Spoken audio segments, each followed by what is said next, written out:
Welcome. In this video, you will hear stories that are supposedly true, with one insane Halloween fictional story at the end. I hope you enjoy the unique rain sounds and the effects that I've created for this video. And if you do enjoy this sort of thing, please subscribe if you haven't already.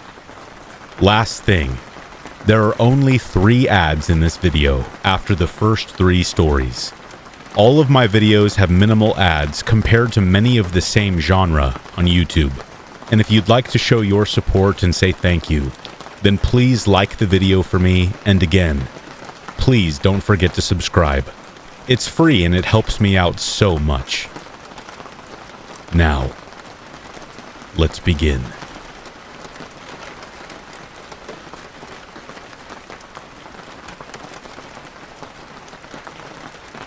At the time, I was just a 14-year-old boy living on Long Island, New York. Hi, my name is Nick. I still live on Long Island, but a few towns away from where this traumatic event happened. It took place at my childhood home. I won't specify the exact location, but let's just say I lived in the suburbs, not deep in the woods, but surrounded by plenty of nature and trees. It was a beautiful, and no, I mean beautiful summer night. I remember looking up at the clouds, gazing for hours, and talking with my 2 friends, John and David. John and David were just like me. They loved the outdoors and were amazed by the smell of pine. It was the night of a sleepover that we had planned for weeks. Our plan was to go outside at 9 o'clock, watch a scary movie on my TV, and then when the movie was over, go back inside, relax, and most likely fall asleep for the night. Before we knew it, the movie was over, and we were ready to get into our pajamas and head upstairs to my bedroom and the 2 sofas. We fell asleep very quickly. In fact, I don't think it was even 11 o'clock before we hit the hay. I guess we were tired. I woke up at 2:21 in the morning with a tap on my shoulder. It was David. Annoyed, I said, "Oh, what do you want?" "Nick, there's someone banging on your door," David said. "It's probably just my parents coming home from the party, remember?" I said, folding the blanket back over my head, thinking that David and John were just overreacting. "Nick, I know your parents. This man is not your dad." When he said there was only one man, my heart sank. My mom and dad had gone to a party and left us home alone for the sleepover. They wouldn't come home separately. They would come home together. Concerned, I got up and saw that John was also standing outside my window, looking down at the door. I saw a shadow at the door. I rubbed my eyes and then saw who it was. A man who appeared to be in his early 30s or 40s, wearing a hospital gown, banging on the door. We said nothing as we watched the man continue to bang on the door. Scared and confused, we were too stunned to call the police. After about 5 more minutes, the man stopped. He turned as if he was going to leave, but halfway down my driveway, he stopped and pulled out a butcher knife from a pocket in his gown. After pulling out the weapon, he turned back to the door and began stabbing at the screen. Our hearts were in our throats. In a daze, we were too shocked to call the police for help. To this day, I have no idea how he managed what he was about to do. Somehow, he got the door open and walked into the house. Since our bedroom door was closed, we had no idea where he was going. At this point, we called the police and told them what was going on. We were all crying and trying not to make any noise, feeling utterly helpless. We heard footsteps coming up the stairs toward our room. The only thing that we had to defend ourselves was a small pocket knife that I had bought for myself when I was in the Boy Scouts. We heard the steps getting closer and closer. Since we were only 14, our only thought was to hide. We hid behind the door so that if he came in, we could attack. Sure enough, he came face to face with the door. He kicked it open and went to my bed, looking under the covers to see if anyone was there. This was a life or death situation. If one of us didn't act fast, it would be over. John grabbed the pocket knife from my hand and stabbed the man in the neck. He let out a screech so loud, it felt like my eardrums were going to burst. He fell over screaming in pain. We all kicked him in the ribs repeatedly, the chest, the neck, until he was knocked out. We then ran as fast as we could to the nearest house for cover. My neighbor's house. They stayed up late, so I knew they would be awake. We banged on their door and explained what was happening when they opened. They let us in and we watched the police arrive moments later. They ran into the house, grabbed the man, and put him in handcuffs. As the police dragged him out, we saw that he was awake. He looked at us and started laughing and smiling while holding his neck. We stared at him, unable to say anything. We just watched as the man was taken away. To this day, we have no idea who he was. He had no record in any nearby hospitals. No record at all. No family, no friends, no home. It was as if he just appeared out of nowhere. The man is locked away, hopefully for a long time.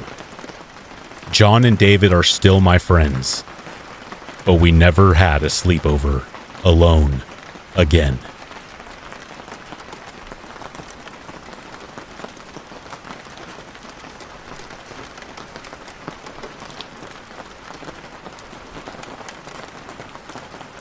When I was 16 years old, I had an encounter on the streets that to this day I consider the single most unsettling experience of my life. I live in southern Ontario in a medium-sized city called St. Catharines, located near the U.S. border, Niagara Falls, and the nearby Great Lakes Erie and Ontario. The city earned the nickname the Garden City due to its numerous parks, trails, and gardens scattered throughout. As such, many parts of the town are shaded by tree cover and adjoin various woodlots.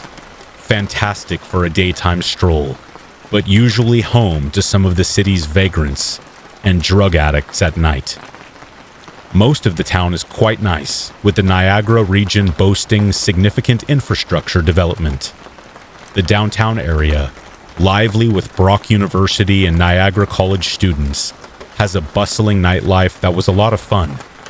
However, like any tourist destination or university town, gentrification often results in pockets of forgotten poverty on the city's fringes, much like dust swept under a dorm room rug. All in all, it was a great place to grow up. It could be rough at times, but so can any other town or city if you look hard enough. I was raised to be aware of the dangers of addiction and the immorality of some of the seedier parts of town, and it never really bothered me. Up until the time these events took place, I was blissfully ignorant of what that truly meant. Years later, as I recount what happened, I realize it didn't bother me because, until then, it had not affected me in the slightest. If you were walking through town at any time and happened to pass someone in a mental health crisis, screaming at passersby or themselves, you knew to keep your head down or fiddle with your phone to avoid engaging. If you were the target of their ramblings, you would quickly be replaced by the next passerby or visual stimulus in their unhinged state of mind. It may sound cold, but there are far too many sad cases in most cities for them to be your problem. You have to keep your safety and schedule in mind. If you stopped to help or engage with everyone you felt inclined to help, you would be constantly late at best and could get hurt at worst. It was better to mind your own business and to stick to your own. My group essentially stuck to its social circles, and for me, the focal point was always video games and online interactions. We would have game nights, playing D&D online or World of Warcraft until the early hours of the morning. The area that I grew up in wasn't too loud. It was located up one of the main streets leading directly into the downtown core, but not so close to the city center as to be considered sketchy. Parts of that road could be, especially near the old hospital now torn down and replaced with a fenced-off lot overgrown with tall grasses and remnants of century-old brickwork.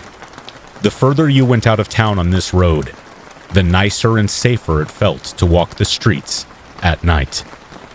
As cliché as it sounds, once you crossed the railroad tracks, you were in the downtrodden and seedy part of town. I always felt lucky to live on the opposite side of the tracks. One night, my friends and I were playing Awhile late into the night. Being prone to staying in my room all night, I decided to get some fresh air. It was about 1 a.m., and I figured I would head down the road to the local Big B, a chain of convenience stores located just on the other side of the tracks, downtown Queenston Avenue, the aforementioned sketchy street where the hospital used to be. Many people would dread going out on Queenston at this time of night, let alone crossing the tracks. But I wasn't particularly worried. It was only a short walk from the turnoff onto my street, and I was a bigger guy. I didn't think anything would happen and told myself that if anything did, I would probably be fine. The night was quite peaceful as I walked along the sidewalk, illuminated by dim porch lights and the gentle hum of air conditioners working away in the warm summer air. There wasn't a soul around, which I was grateful for. As I made the turn onto the main street, the energy of the town was relatively calm, and I wasn't particularly bothered by being out so late and alone. As I approached the tracks, I had my music playing in one ear and kept the other ear free to listen for oncoming traffic or anything else. There was a park down the hill just past the tracks, and as I reached the road at the top of the hill, I encountered a man coming up the incline, huffing and staggering with his head down, and eyes peering cautiously from beneath his hood. Keen to avoid engagement, I always told myself I would ignore them initially, and if that didn't work, I would stop and try to be polite to avoid upsetting anyone who might be unstable. Something told me this guy was going to try to talk to me, and as it is often the case, my intuition was correct. "Hey, buddy!" My heart skipped a beat, and I quickly went into my standard protocol, thumbing on my phone for a new track and ignoring him as I continued walking. "Hey, man, hey, stop for a second." I calmly put my phone back into my pocket and turned around, pretending I hadn't heard him the first time, and asking what he needed. "Got a smoke?" "No, sorry, man, I don't smoke. Or I'd give you a few." The man didn't seem to believe me. He lifted his head to meet my eyes in the dim glow of the streetlight. He looked rough, skinny and emaciated, with pockmarks and a smattering of open sores, likely from hard use. His dead eyes had a piercing thirst as he scanned me over, evidently sizing me up to see if I was lying, or if I had something of value that he might be able to take. "Oh, okay," he said insincerely, continuing to stand there awkwardly, his eyes still fixed on me as he glanced over his shoulders to check his surroundings. "Hey, can you do me a favor? There's something I need to move that I left down in the park. It's a TV, just a TV. I can't move it myself." I'm kind of on a timeline. I gotta get going. I'm sorry." "Hey, are you sure?" said the man. "It won't take long to get to it where I'm at. I'll give you money. Or some cigarettes." At this point, I was thinking to myself, right. Why would he be moving a television through a heavily wooded park? And so much for needing a smoke. You would give me cigarettes, what? I thought you didn't have any. With alarm bells going off in my head, I really just wanted to get away from this man as quickly as possible without escalating the situation. "Sorry, man, I don't smoke. My parents are waiting for me to come back with some milk. I already forgot. I have to go get it before they wonder where I am." "Oh, okay. Well, I could always come with you. We could grab that first. I'll even pay for it if you help move my TV. It is pretty heavy. I don't want someone to take it while I'm trying to find help, you know? I must have looked visibly scared at this point, because he started to double down, trying to get me to come with him, and he had a grin that was now showing slightly from beneath his scruffy facial hair. Good luck, man, I said, trying to end the conversation and head off to the store. I hope you find someone to help you. Must be a pretty nice score. Yeah. Hey, how old are you anyway? I'm 16. I lied. I'm actually not supposed to be out right now, man. I gotta go.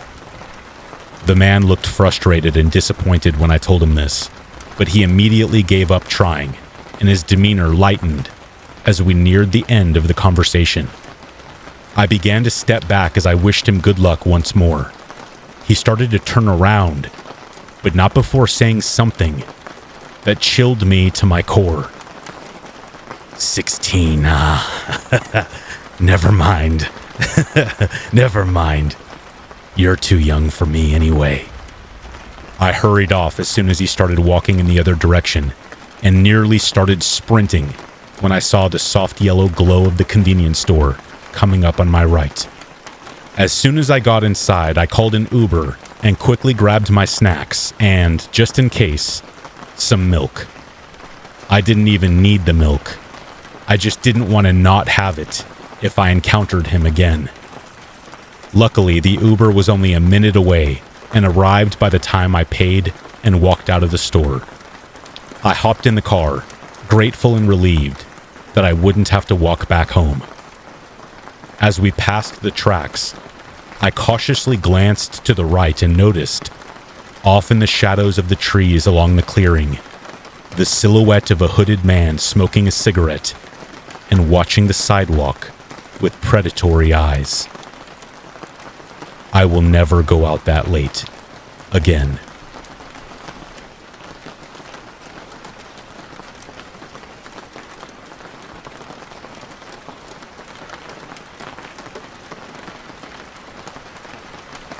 I'm 31, and though I may not be considered old to tell you guys this story, I have to take you back years ago. At the time of this incident, I will call it, I was 24. Working for a popular convenience store chain in my area, I had managed to make my way up the promotional ladder to assistant manager, and a lot of the times I was the closing manager on duty. Not an issue typically. Well, I was employed in a suburban area of North Carolina, and my store didn't close until 10 p.m. I had worked plenty of closing shifts myself, despite the climbing crime rate in my area. I'm the type of female that thinks of herself as someone who can handle herself. One night, though, this would all change for me, because until you must handle yourself, do you truly know if you can or cannot? I came into work that Friday at my normal shift start time of 3 p.m., and was scheduled as usual to close. My last employee would end his shift at 8 p.m. Typically after that time, there was nothing really to do in the store, except for front face, cleaning, other closing duties. Once those were finished, though, I found myself spending free time on my phone until locking up and clocking out. Part of the closing duties was always taking the trash out to the dumpster behind the store. This night was no different. Aside from the creepy darkness, the backlot was illuminated by one light in the back of the parking lot. I had never had any issues with taking the trash out, and none of my employees had ever reposted having issues either. This night would prove to be very different. As I approached the dumpster and threw in the bags of trash, I heard a squelching sound. The obvious sound of, in my mind, an animal possibly eating something, maybe another animal. So, I grabbed a long stick and was going to use it to hit the side of the dumpster and frighten away the animal I thought was there.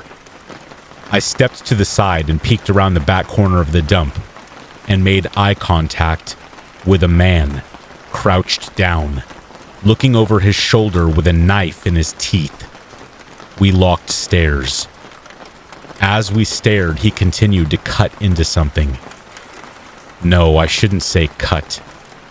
He was sawing into something shrouded in the darkness and producing a lot of blood.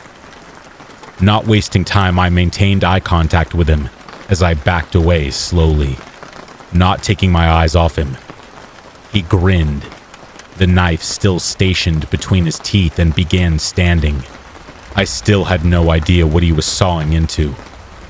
Honestly, I wasn't trying to spend much time figuring it out. Still eyes locked, I backed away faster, timing when I was going to turn and run for my life into the store and lock it. About halfway through the back lot, this man, now on his feet, eyes still locked, he began walking towards me. When I made my decision to run, it was like he had read my mind and charged. I took off with every bit of speed I could muster and made it to the back door of the store and into it, shutting it right as he reached the door himself.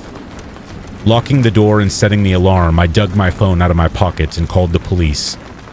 All the while, this stranger is banging on the door of the store, yelling in some sort of odd language, one I have never heard before.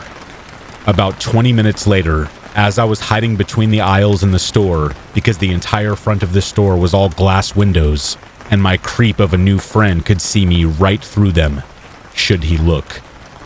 There was a tapping sound on the glass door.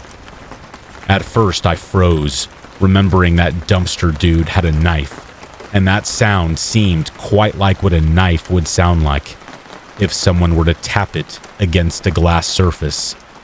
But soon after the sound, an officer announced his presence, and I slowly crept from my dark hiding spot to see 3 local police officers there with flashlights.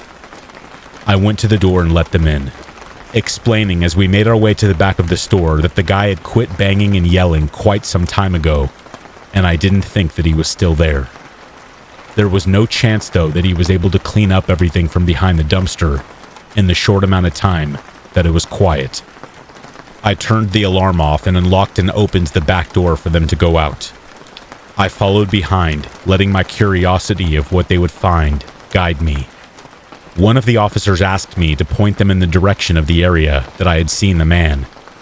I pointed to the only dumpster in the lot, telling them that the man was crouched behind it, sawing into something that was producing a lot of blood. Just as I finished explaining this, the officer next to me said to the others, "Y'all, take a look at this," as he shone his light on the asphalt of the parking lot. We could all make out the very clear impressions of bare human footprints in what seemed to be a brownish, red liquid going across the lot to the store and fading out about a quarter of the way back from the store to the dumpster. I guess trying to rule out if I was playing some cruel joke, 2 of the 3 officers pointed their flashlights at my feet, seeing that I was definitely wearing my non-slip black work tennis shoes, and no blood was apparent anywhere on my person. Approaching the dumpster, an officer placed himself in front of me, and they all 3 drew their weapons, and one shouted in a very official and stern voice, "Police officer, I know you're back there. Show yourself now. Come out with your hands up." No one came out, and no sounds were made. Turning the corner, the officers all sighed in unison as they came upon a pool of blood, a knife, and no person. There was no animal, no body, nothing. Just blood, and a lot of it. They marked off the scene with the yellow crime scene tape and began gathering evidence, eventually allowing me to leave after writing down my statement and what I had witnessed and went through. The man behind the dumpster was apprehended a couple days later in his home, which was only a few miles behind the store. He was arrested and questioned. Apparently, after hours of interrogation, the man admitted to abducting and killing someone within his trailer park. And what I witnessed was the dismemberment of them. His pursuit of me was to make sure I saw nothing, and was to ensure that if I did, or didn't, I wouldn't be able to talk about what I had seen or had not seen. Following this incident, I refused to close that store alone again, and willingly my store manager agreed. It wasn't long after this, though, that I took a position within the same company, just at another store, in what seems to be a safer area. All I know is that I'm glad they caught this man, because this man was looking for me. He was apprehended a few hours after coming into the store and asking the on-duty cashier for me by name. Knowing the situation, the cashier, then and now a close friend of mine, called in the suspicious man, asking for me by name. He was trying to get her to tell him when I worked again, if I work often, and for my phone number. Thank goodness she's one of the smarter ones and understood there's policy in place that prohibits the release of that information to anyone.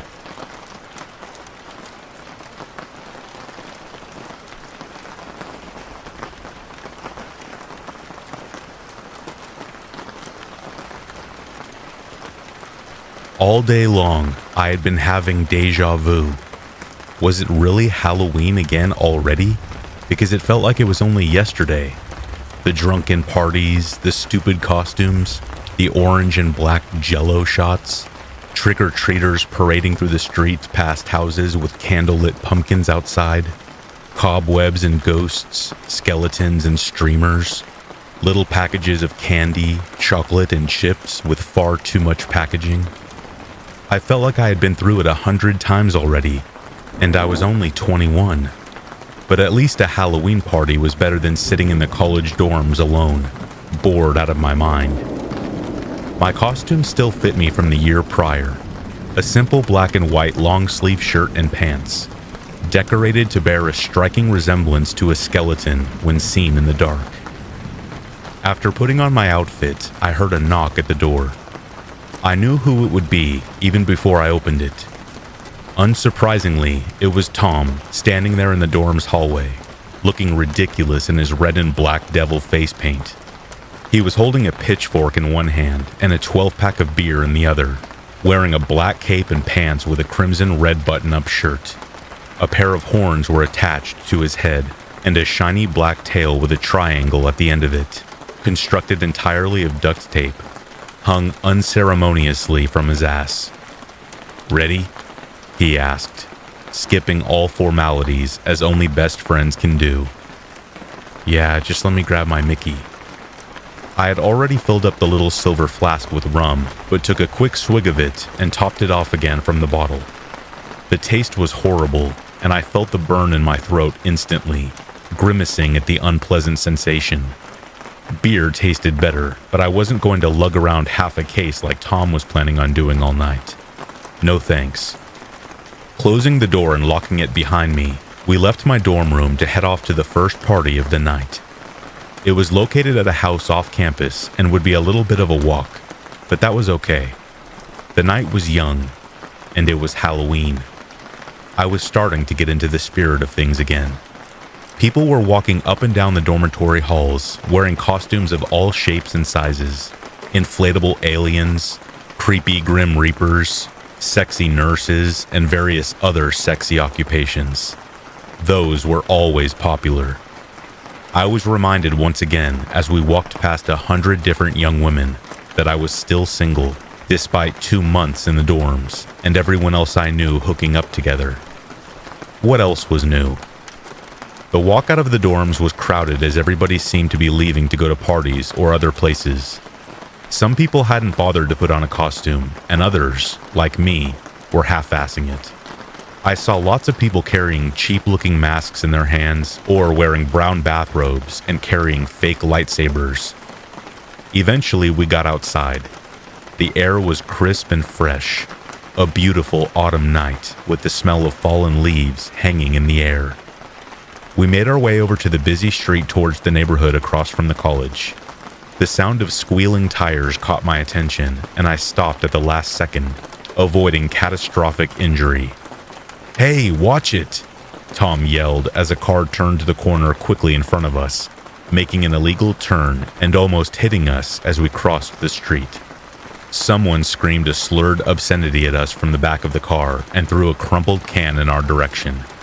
It spilled its contents all over me, soaking the front of my shirt in lukewarm liquid that stank of malty beer and backwash. "What a bunch of dicks," Tom muttered as we walked across to the other side. I suddenly had that feeling of déjà vu once again.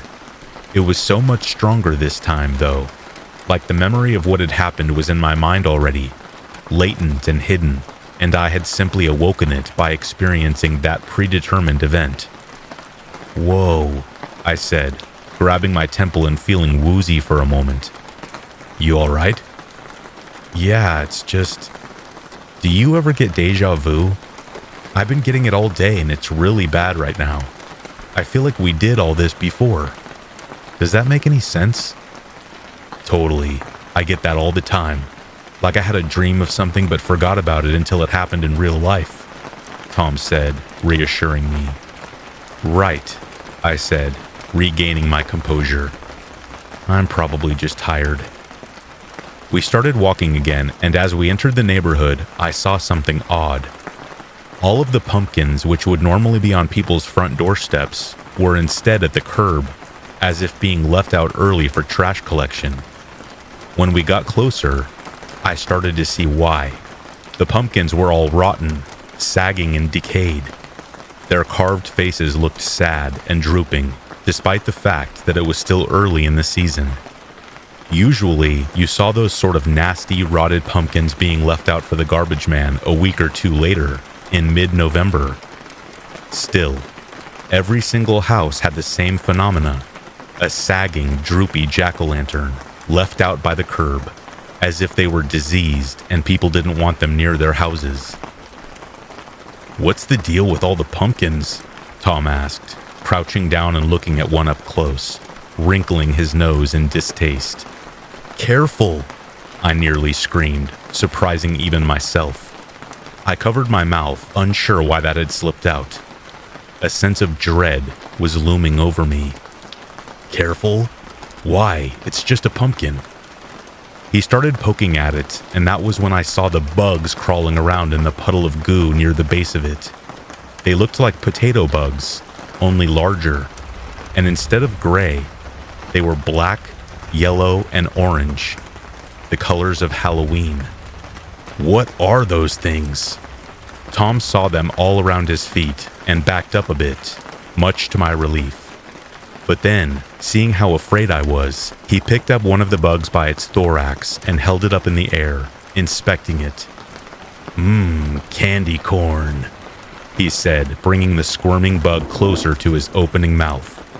I knew he wouldn't actually eat it, but then he kept bringing it closer and closer until it was past his teeth, its tiny legs kicking wildly, the bug nearly sitting on his tongue. "Stop, man, that's disgusting." He started to laugh, but then began coughing as the bug sprayed some brownish-looking fluid into his mouth. Looking with revulsion at the weird bug in his hand, he threw it away, spitting out the brownish black tar-stained saliva. "Yuck! Freaking bug just took a dump in my mouth," Tom was shouting, opening up a beer to try and wash the taste out. "That's what you get, you sick bastard. I wonder if it's some new invasive species, like those Japanese stink bugs." Strangely, he didn't answer, just chugged his beer and then stood there staring at me, looking zoned out. Either way, that's nasty. Come on, let's go. We started walking again, heading in the direction of the party. It was only a few blocks away, so it wouldn't take long to get there. Tom was already acting drunk, and I rolled my eyes a bit, thinking he was pretending. I didn't understand why he would do that, but he definitely hadn't had enough to drink to warrant his stumbling gait. I just figured he was being his typical self, a lovable but frustrating buffoon. We went inside the small house, which was packed like a phone booth during Frosh Week. Immediately, we were greeted by flashing strobe lights, loud music, and a crush of random strangers. I didn't recognize anybody and felt increasingly panicked as we found our way through the horde of sweaty, inebriated people. Eventually, we spotted our friends Jamie and Ellie sitting in a back room playing video games. This was much more our speed, as opposed to the keg stands and Jaeger shots happening in the main living area. So we stuck around with them and watched as they played Mario Kart, rather than enduring the trials and tribulations of meeting new people. "What took you numbnuts so long?" Jamie asked, twisting the controller in his hand, breaking his character into a well-executed power slide. He was wearing a Hunter S. Thompson costume, complete with a straw cigarette, tan-brimmed hat, and aviator sunglasses. His game character fell off a ledge into darkness, and he threw the controller to the floor in frustration. "Damn it! We can't stop here. This is Bat Country. Ghost House is the worst level. Why did I let you talk me into this?" Ellie just laughed and kept playing, ignoring the fact that he had quit. "Hey guys, check out my briefcase. Straight out of Fear and Loathing in Las Vegas," Jamie said, producing a white suitcase which matched his elaborate costume, completing the effect. He opened up the white leather satchel to reveal an array of plastic baggies filled with various substances of questionable legality. Tom was very quiet during all this, and I turned around to see him sitting there, looking queasy and spaced out. His eyes appeared glazed over, and yet he hadn't touched his other beers. "Hey, you okay, man?" I asked him. He didn't look like himself. Tom's red-rimmed eyes snapped over to look at me quickly, and he nodded. But despite that, I could tell he wasn't. He wasn't really looking at me, I realized, but through me. "Yeah, I'm good. Why?" I studied his face for a moment. In the incandescent lights of the room, his skin looked a little bit yellow-orange suddenly, like a jaundiced Oompa Loompa. "Forget it. I'm gonna go see if there's something to eat out there. Anybody want anything?" Ellie had lit up a joint and was passing it around the room. "Yo, grab some more of that pumpkin pie. That shit is amazing." There were plates all around the room with the residue of the pies left on them, crumbs and bits of orange filling. Just looking at those plates made my heart sink and gave me that feeling of false memories once more, but I quickly shrugged it off again. I couldn't help but wonder if those pies were from the same place everybody was buying those tainted jack-o'-lanterns from. Taking one last worried look at Tom, I opened the door and left the room to head back into the noisy main living area. I saw someone I recognized, finally. "Hey, where have you been hiding?" Sarah, the host of the party, asked, shouting over the music when I saw her in the kitchen. She was in all of my classes and had been nice enough to invite me. We had always been friendly, but now she was giving me a flirtatious look that said perhaps she wanted to be more than just friendly. "In the back room with Tom, Ellie, and Jamie," I shouted back, trying to be heard over the loud bass. "Playing Mario Kart." The second I began to say playing Mario Kart, the music abruptly stopped as somebody switched songs. Everybody in the kitchen turned to look at me, and I heard a few snickers. I could feel my face turning red, getting hotter and hotter as I stood there. You could hear a pin drop. Sarah smiled beautifully at my complete lack of social grace, blushing for me also. "Do you have anything to eat around here?" I asked, trying to change the subject as the music started up again. "Been hanging out with Ellie, huh? Got the munchies?" She joked, gently shoving me. "We've got a ton of pumpkin pie, that's about it. Randy brought them. His dad owns the farm with the pumpkin patch. He said they didn't sell very well this year for some reason." The pie tins were scattered everywhere, dozens of them, all mostly eaten. I looked around the room and saw paper plates with pie crumbs on them, dirty forks hanging off the sides. That rising sense of doom and dread began to bloom within me once again, for reasons I couldn't explain. The bugs. What? There were these weird bugs in the pumpkins, all up and down the street, and the ones out front of your house, too. Oh yeah, they went off really early this year. I saw a few weird-looking maggots in them, so I threw them to the curb, but I'm just glad nobody smashed them yet. Probably because nobody wants to go near them. They're a pestilence, a plague. My thoughts were racing a mile a minute, flashes of false memories and things that hadn't happened yet. What was happening to me? "Are you okay?" Sarah asked, looking worried. "You look like you've seen a ghost." "No, not a ghost. Something worse than that. I have seen the Great Pumpkin." I looked back at the pies on the table again. They appeared different than before. They were moving. Was I dreaming? Was this a nightmare? No. As much as I wished that were true, I could tell that it was not. Orange and black maggots were squirming and crawling from the pie tins, and were now all over the counter in droves. I pointed them out to Sarah, and she blinked a few times before really seeing them. Finally, she did, and she screamed, beginning to remember. Grabbing her hand, I pulled her out of the living room. The flashing strobe lights revealed a terrifying scene. People were changing. Their skin had turned yellow-orange, and their faces had swollen up like warty pumpkins.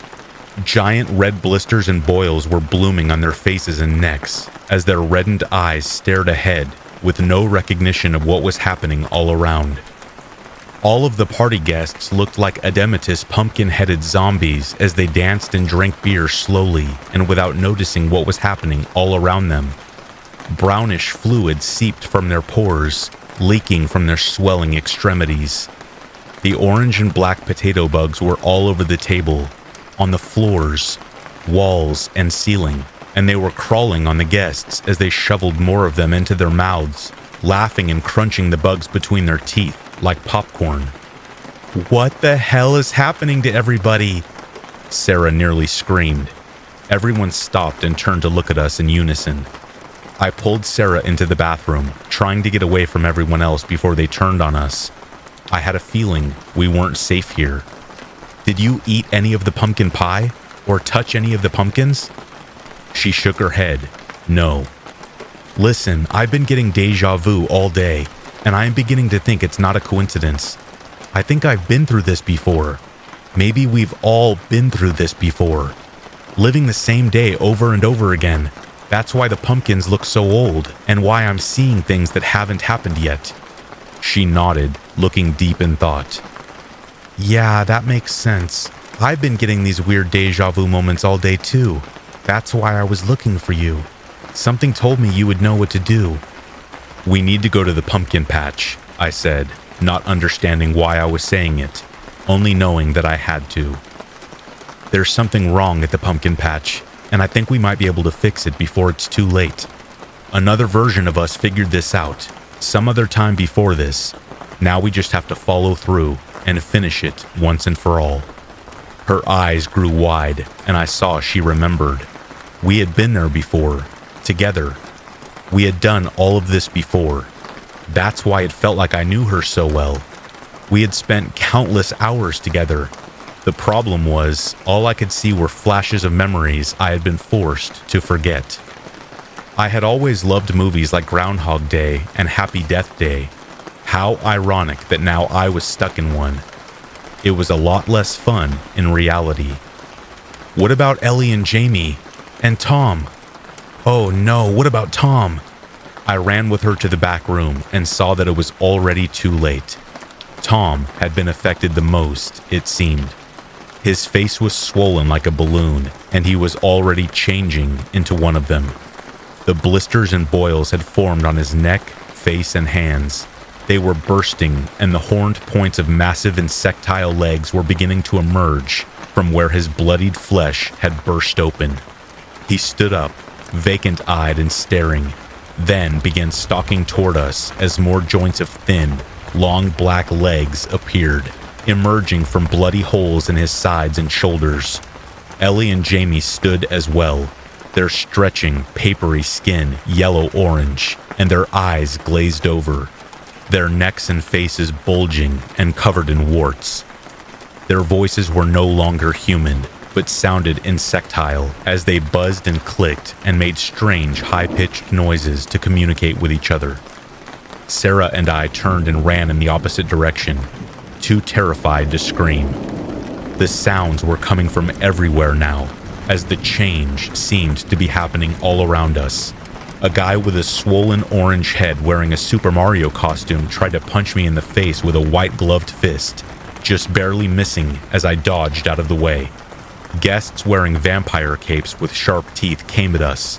Zombies, mummies, and monsters of all shapes and sizes, covered with growing warts, bugs, and blisters that looked red and angry. They stopped us in our tracks just as we were about to escape, looming over us and approaching with bloodlust in their eyes. We dodged and evaded them as best we could, grateful that they were slow and stumbling after having just turned. Luckily, we managed to push them out of the way just before being overwhelmed by their numbers. I pulled open the front door and got out onto the road when someone called at us from up the street. It was Randy. I remembered flashes and bits of memories of him helping us. He was the one whose parents owned the pumpkin patch. He whistled at us and waved us over to his truck. "Please tell me I'm not going crazy," he said as we got closer. "I could have sworn we have done this before." He was wearing ripped, faded blue jeans and a plaid shirt, his long blonde hair unwashed and dirty. He had bags beneath his eyes, which revealed a long lack of sleep. "You're not crazy," I told him. "Do you have any idea what the hell we're supposed to do? Because all I know is we've got to get to your place, to where all this started." "That's fine by me. Something tells me we can't stay here and talk about it, though," he said, pointing towards the front door, where the party guests with bulging features were stumbling out, lumbering toward us, covered in blooming warts and crawling bugs. "Get in," he said, hopping into the driver's seat.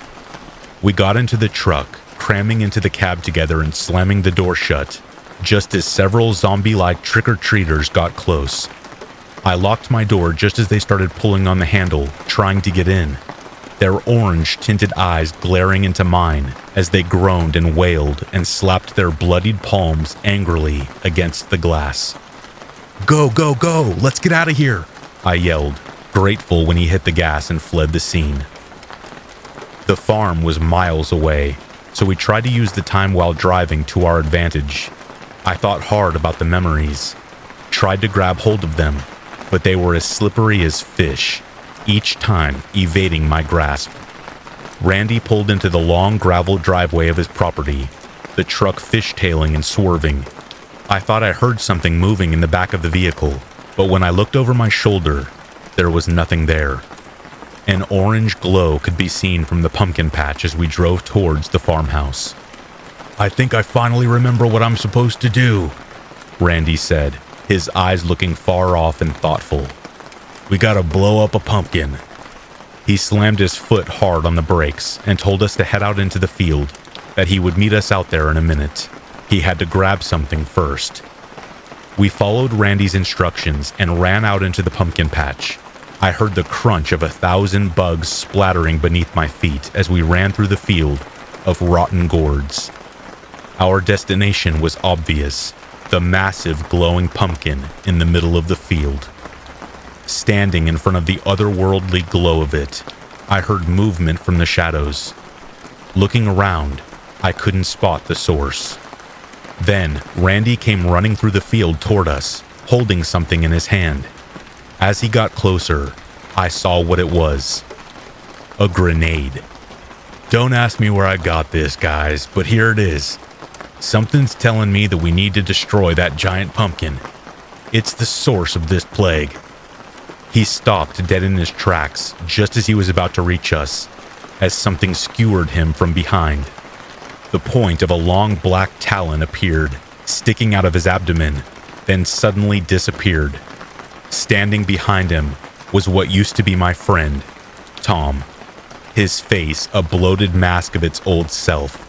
Huge insectile legs propelled him forward, his body hanging limply below. Eyes that were orange and malevolent stared back at me as he approached with lightning speed. With his last dying breath, Randy pulled the pin and tossed me the grenade. Not Tom's eyes grew wide, and he raced over towards me, outpaced by the thrown grenade. I caught it, then turned and ran, stumbling backwards, falling clumsily into the rotten orange flesh of the behemoth, then somehow going through it as if it were just a hologram. I landed inside the great orange glowing pumpkin. A multitude of instrument panels surrounded me, and high-tech looking displays, interstellar maps, and other machinery, levers and dials and video display monitors, all of which looked light years beyond any technology on Earth. And at the center of it all was a cylindrical tube containing a bright white light resembling an infinity sign, moving like liquid inside its vial.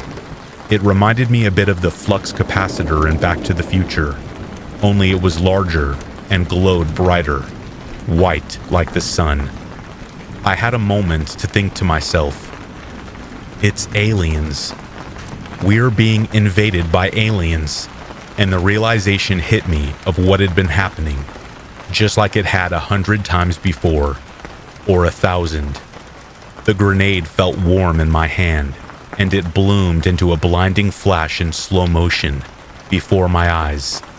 A low-pitched, deafening explosion rang slowly in my ears as time slowed to a crawl, the world turning white, and then black.